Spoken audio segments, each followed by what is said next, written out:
Meanwhile, the Africa Education Watch has petitioned the CID to look into the circumstances leading to exam paper leakages. Kofi Asare is the executive director of Africa Watch. He spoke on Pulse. I agree with WAEC that if questions leak 30 minutes or 45 minutes to the scheduled time for examination, it may be deemed not to be widespread if they have a means to verify what is widespread in an era of social media. But this is the case where we intercepted these questions the previous night. Okay. And we have evidence. And indeed, we have shown some of the evidence in respect of elective mathematics to WAEC. On the platform that we intercepted it, we went there with a live platform and showed it to them that as before midnight, around 11 o'clock, these questions were already in circulation. We got the first question at 4 a.m. And then we had the management one yesterday. What's your source? The questions are sold, so we also buy them. Oh, really? They are sold. From who? So if you know the people who you're buying from, why are you not pinning them out so that they can be arrested or sanctioned? That is why I'm saying that I just left the CID headquarters. We've been in discussions with the CID since yesterday.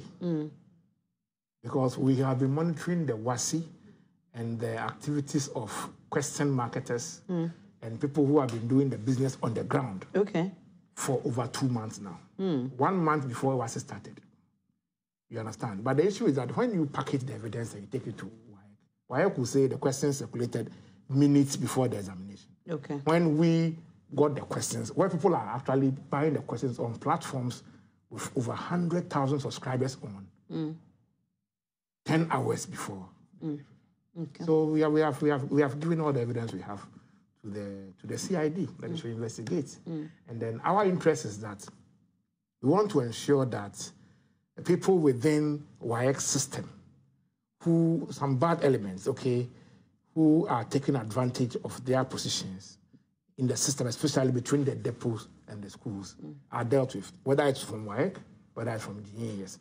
But they are the two people who normally handle the questions. Now, the plot thickens because the ranking member on Parliament's Education Committee, Peter Nochu, says government is working to nip the practice in the bud. Actually, I was surprised because WAEC had given every indication and assurance that they were going to make sure that there will be no leakages this year. The leakages come about as a result of human interference or human interface. No, they deal with people who handle the questions, the question papers, the printing, and all those things. So they gave us the assurances and the indication that they were going to make sure that the human interference or interface was safeguarded, that those who will handle the papers will be people who will they will make sure that they did not or nobody had access to the questions. Then we advised that whenever they were able to identify the culprits, that is those who leak the papers, they should punish them, make their names public, and the punishment given to them. And last year we expected that they would have done that. They have not done so. So if you don't name and shame, that means whatever is happening, you are not making the effort to eliminate them. You don't handle the issue administratively.